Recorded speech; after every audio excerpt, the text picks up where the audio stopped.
샬롬, 좋은 아침입니다. 또 다른 말씀을 묵상하는 한 주가 시작되었습니다. 이번 한 주도 이 고린도후서를 통해서 우리에게 주시는 그 교훈을 잘 들으며 또 깊이 새길 수 있는 은혜가 있기를 소망합니다. 자, 오늘은 고린도후서 5장 11절부터 13절까지의 말씀인데요. 11절 말씀 이렇게 시작하고 있습니다. 우리는 주의 두려우심을 알므로. 자, 이 두려움은 어떤 겁니까?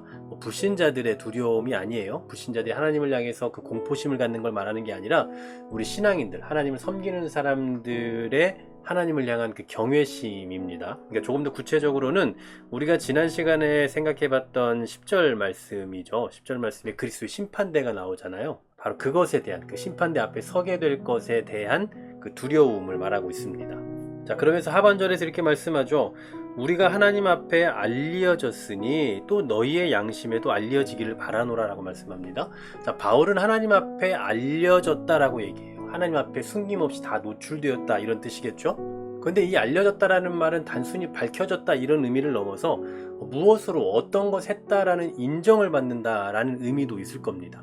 그러니까 하나님 앞에 어떠한 사람으로, 무엇을 하는 사람으로서 인정받는다, 그와 같이 너희에게도, 너희 양심에도 그렇게 알려지기를 바란다. 그렇게 인정받고 싶다. 자, 그것은 우리가 말하는 나 좀 인정해줘 뭐 이런 의미의 인정이 아닙니다. 어떤 사람으로 인정해달라라는 그런 의미냐 하면, 이제 이 11절부터 계속해서 이 5장 전체적으로 말씀하고 있는 그 문맥적으로 놓고 보면 화목하게 하는 직분에 대한 말씀을 해요. 화목하게 한다. 자, 무엇을 화목하게 하는 겁니까?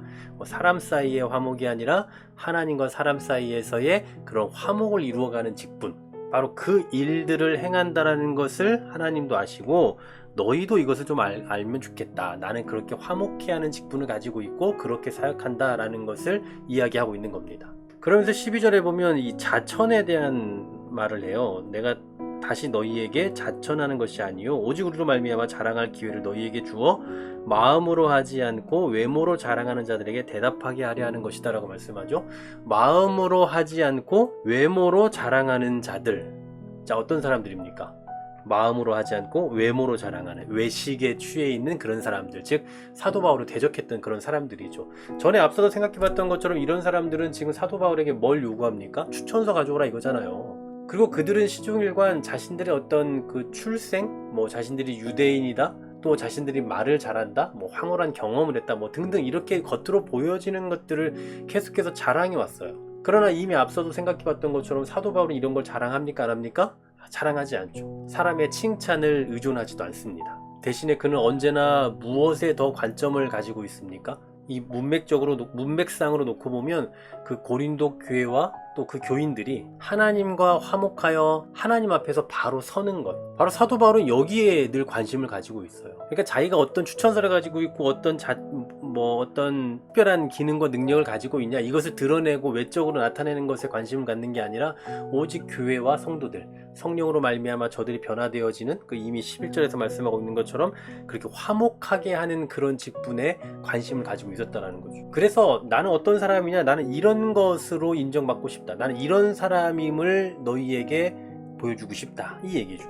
그래서 13절에 보면 사도 바울이 정말 이런 일에 얼마나 미쳐있는 사람이었는지를 보여주고 있죠. 우리가 만일 미쳤어도 하나님을 위한 것이요 정신이 온전하여도 너희를 위한 것이다. 바울은 지금 어디에 관심이 있습니까? 하나님과 너희예요. 그리고 이 두 사이 속에서 화목해하는 직분, 화목해하는 일을 위해 힘쓰고 있는 거죠. 여기서 말하는 미쳤다라는 이 표현은 이제 여러 가지 학자들의 견해가 있습니다만 그렇게 중요한 것 같지는 다루진 않을게요. 사도 바울은 때때로 하나님의 복음을 위해서, 그 복음을 위해 살아간다는 이유 때문에 미친 사람 취급을 받기도 했어요. 아니, 이 복음을 전하다가 인정받고 사랑받고 존중받고 그런 대접받고 이런 것이 아니라 미친 사람 취급을 당했다고요. 그러나 이 모든 것이 결국은 무엇을 위함이고 누구를 위함이라는 겁니까? 바로 하나님을 위한 것이에요. 그리고 너희를 위한 것이라고요.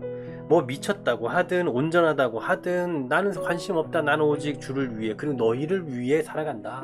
하나님의 영광을 위해서, 그리고 교회의 유익을 위해서 살아간다, 이 얘기예요. 정말 이러한 삶의 자세야말로 히브리서 11장에서 말씀하고 있는 것처럼 세상이 감당할 수 없는 그런 사람의 모습이 아닐까 싶습니다.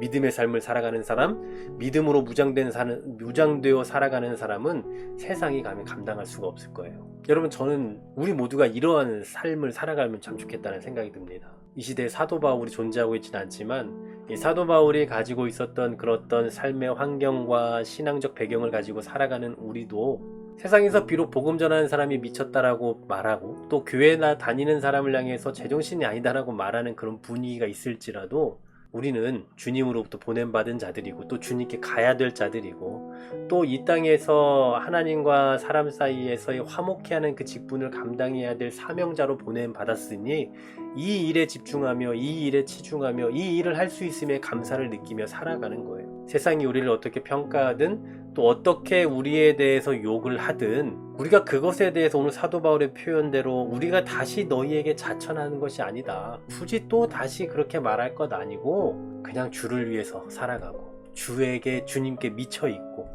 그리고 또 때로 정신이 온전한 것 같더라도 그것도 역시나 성도를 위함이고 영혼을 위함이라는 것.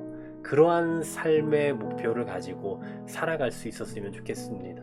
오늘도 우리가 살아가는 그 삶의 자리는 바로 이런 사명을 구현해내고 이러한 사명을 나타내야 하는 그런 자리입니다. 우리에 대해서 뭐라고 표현할지라도 또 신앙인에 대해서 뭐라고 평가할지라도 오직 우리는 하나님께 보냄받은 자들이고 하나님께 가야 할 자들이고 이 세상에서 맡겨진 사명이 있는 자들로 보냄받았음을 기억하며 오늘도 믿음으로서의 삶을 살아가는 저와 여러분 되기를 간절히 소망합니다. 하나님 감사합니다. 사도 바울이 고백했던 것처럼 미쳤어도 하나님을 위한 것이고 정신이 온전해도 너희를 위한 것이다 라고 그렇게 말한 것과 같이 이 세상을 살아가는 이 시대를 살아가는 우리 역시 하나님으로 인하여 이 세상을 살아갈 뿐만 아니라 주님이 보내신 그 사명을 감당해야 되는 자들로 이 땅에 존재하고 있음을 기억하게 하시고 그러한 삶을 살아가는 데 있어서 하나님께서 날마다 책임져 주시는 그 은혜를 경험할 수 있게 하여 주시옵소서.